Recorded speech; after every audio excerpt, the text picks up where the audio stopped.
An 800-year-old Hindu ecosystem, the living incarnation of the modern age. If you are Hindu, in the last 2 months, have you asked yourselves why the Indian media is so insistent on portraying both of these Hindu identities as a public enemy number one? This is a masterclass on persecution. The script is predictable, and yet we're still not waking up to it because history is repeating itself. Let's break down the playbook, shall we? Step 1. Manufacture a scandal. But here's the twist. You don't actually need a victim. Let's take the case of the Supreme Pontiff of Hinduism, Bhagwan Sri Nityananda Paramashivam. 15 years of media trials, illegal arrests, brutal custodial torture, and yet not a single victim came forward.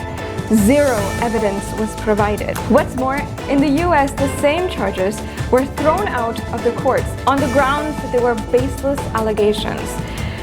The criminals who filed the case had been fined more than $500,000 for wasting the government's time. Now fast forward to 2025, the Dharmasthala case. A sensational concocted crime story, but look closer. Where are the victims? 17 excavations done with the highest technology probes, paid for by good citizens' tax money, and yet not a single evidence was uncovered. Ask yourself, where is your hard-earned money going? You see, the point is never the crime or even the violence. The point is the headlines. Which brings me to the next step, dehumanization. The Supreme Pontiff of Hinduism, who by 2009 was already recognized and revered by the masses and the elite as an incarnation, was painted by media as a caricature and a criminal. The Indian media bombarded the public with more than 17,000 hours of hateful propaganda. Now tell me, who is brainwashing who? In 2025, the Indian media had turned the Hegde family, who are custodians of Dharma for centuries, to monsters who are protecting criminals. Who is fueling this narrative? A well-oiled nexus.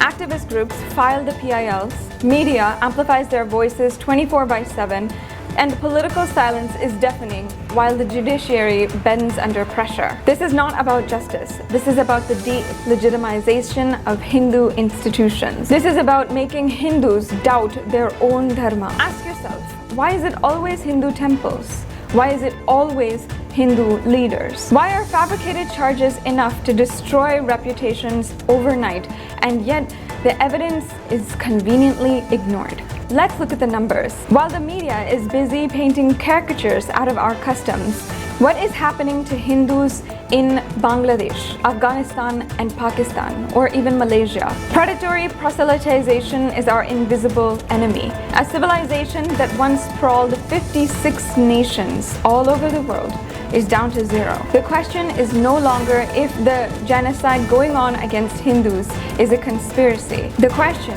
is, why are Hindus still asleep?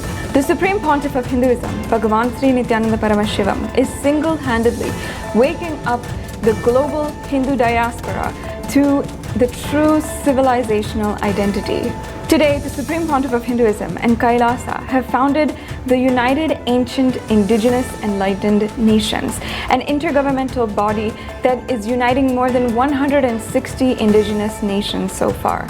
The United Ancient Indigenous Enlightened Nations is, simply put, ancients arising for global peace and protecting the ancient sacred traditions. The Supreme Pontiff of Hinduism is making each and every one of us realize the true indigenous identity of our ancient Hindu kingdom. We must demand the same recognition for our generational trauma and the same global respect for our sacred traditions.